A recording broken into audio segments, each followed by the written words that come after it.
What's going on, Jeromes? So we know that TJ Hockenson is one of the best tight ends in the game. He's a top 3 tight end, and he ain't 3. That's right. Also, I can't believe we forgot the nickname. Of course, he's the logo. TJ, the logo, Jerry West, Hockenson.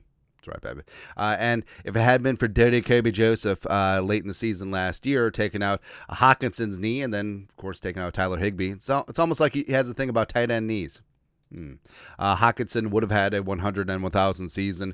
He's one of the most dynamic receiving tight ends in team history, and a team that's had Kyle Rudolph and Steve Jordan. That's pretty damn good company to be in. And Hockenson is still remaining on the PUP list, so he's going to miss at least the first 4 games of the season, but it does give the Vikings flexibility. And, of course, with O'Connell, you want to get players back to 100%, and the Vikings have been very cautious, kid gloves with injuries, which I think is smart, especially this early in the season.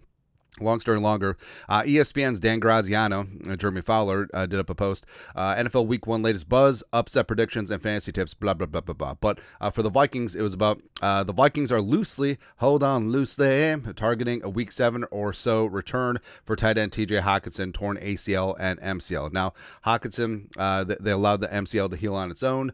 They waited about a month for getting into that ACL, but he is on track to be back once he's off of the PUP list. Now, looking at the schedule, do we have the schedule?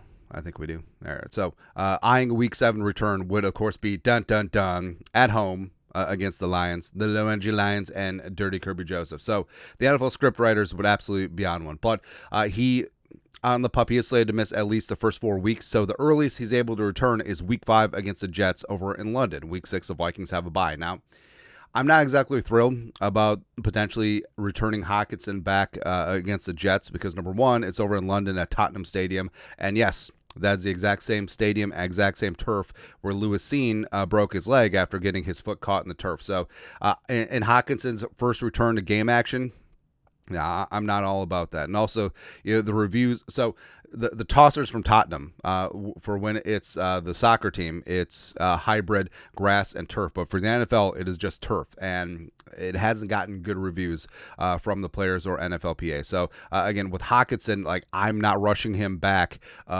maybe earlier than expected for him to be playing on garbage turf. I'm just not doing that, especially when he's coming off a knee injury. But ideally, I would like to if you give him Week 5 and Week 6 off, that's 2 more weeks to get him close to 100% or even to 100%. So here's what the plan should be. So Hockenson, once he's off the PUP, he does have a 21-day window where he can practice in full with the team, but does not count against the Vikings 53-man roster. So week of the Jets game, even if the Vikings are traveling, take him off the PUP, run him through practice, and also, even though the Vikings are on bye Week 6, you can still have him at the facility working through things. And then also activate him right before the game Week 7 against the Lions. So he gets another full week of practice, Lions week, where he doesn't count against the 53. So you maximize Hawkinson's recovery time if you want him back for Week 7, but also you don't toss him out there on very terrible turf early against the Jets in London.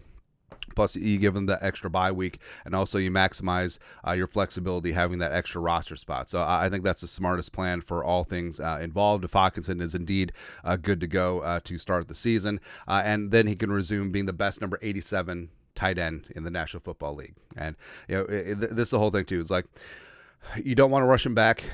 You want to put him in a great situation. And the whole thing about it is getting him back. It's small things like international travel that could have an impact. Starting him back on the road, you don't really need that. But having him at home Week 7, yes, it is against the Lions, so the storylines are going to be crazy.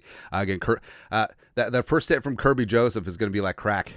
I would love. So first off, I would love for Hockenson to drop the Darjameen blend full teabag on Kirby Joseph, 10 catches, $150, 2 touchdowns. Woo, right in the face.